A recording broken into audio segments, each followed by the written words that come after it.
आज का हमारा सवाल है, मैं माइक फंसाना भूल गया था मोबाइल पे, इसलिए फिर से हम देख लेते हैं इस सवाल को। हमारा सवाल है, यदि अल्फ़ा बीटा गेमा त्रिघात बहुपद के शून्यक हो तो अल्फ़ा प्लस बीटा प्लस गेमा एवं अल्फ़ा बीटा गेमा के मान क्या होंगे जबकि त्रिघात बहुपद 3x³ - 5x² - 11x - 3 हो। तो देखते हैं, हम यहाँ पर हल करते हैं। सॉल्व करके लिखे हमने दिए गए समीकरण, जो यहाँ पर ऐसा लिखेंगे, दिया है समीकरण, दिया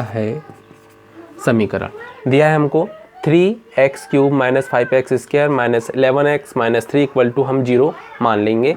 समीकरण 1 दे दिए, लिखेंगे समीकरण 1 की तुलना ax³, क्योंकि 3 घात वाला समीकरण है इसलिए हम त्रिघात बहुपद से ही इसकी तुलना करेंगे। तो त्रिघात बहुपद से तुलना करने पर तो ax³ + bx² + cx + d = 0 से तुलना करने पर, ठीक है, तुलना से करने पर, ठीक है। चलो, a बराबर से हमारा यहाँ पर 3 हो गया, b बराबर से 5, c बराबर से 11 और d बराबर से 3। ये हमने तुलना कर लिए। यहाँ पर x³ के सामने x3 के सामने a है और यहाँ x3 के सामने 3 है, तो a बराबर से 3 हो गया। x2 के सामने b है, x2 के सामने 5 है, यहाँ धन का चिन्ह है, यहाँ ऋण का है, इसलिए b बराबर से 5 लिखे हैं। इसी प्रकार c बराबर से 11 और d बराबर से 3 हो गया है। हमें मान ज्ञात करना है, तो सवाल में हमको अल्फ़ा प्लस बीटा प्लस गेमा का मान ज्ञात करना है, अल्फ़ा इंटू बीटा इंटू गेमा का मान ज्ञात करना है। तो हमें मान ज्ञात करना करके लिख लिया हमने। तो ये सूत्र होता है जो बुक में दिया है, तो ये मान ज्ञात करना है, अपन क्वेश्चन में भी लिख सकते हैं और फिर हम जानते हैं करके भी हम ये वाले सूत्र यहाँ पर नीचे लिख सकते हैं। तो ये वाली जो कंडीशन है, ये जो मैंने लिखा हूँ, पहले हमें मान ज्ञात करना है, तो यहाँ पर हम क्वेश्चन मार्क लगा देंगे और फिर एक बार फिर से हम जानते हैं करके और इनको लिख के हम सूत्र के रूप में होता है, तो इसको फिर लिख सकते हैं बाद में।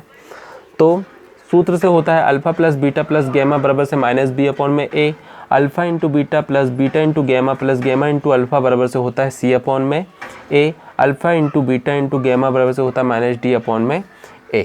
अब यहाँ से हम इनको हल करना चालू करते हैं। तो employ that alpha plus beta plus gamma बराबर से होता है -b/a, बराबर से होता है -b/a।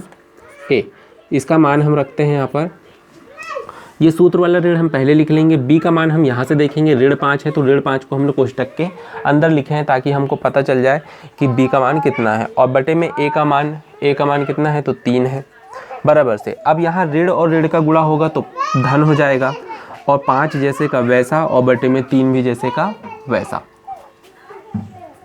बराबर से। धन को हम लिखते नहीं तो 5/3 लिख लेंगे। तो ये पहला मान जो हमको ज्ञात करना था ये ज्ञात हो चुका है, ये पहला हमारा आंसर हो चुका है। फिर दूसरा, ये हमें सवाल पे तो नहीं बोला, लेकिन अपन फिर भी ये भी जानते हैं यहाँ पर हम कि alpha into beta plus beta into गेमा प्लस गेमा इंटू अल्फ़ा बराबर से c/a होता है। तो इसका मान रख लिए हमने। c का मान 11 है तो 11 रख लिए, और a का मान 3 है तो 3 रख लिए, बराबर से 11/3। ये इसका आंसर हो चुका।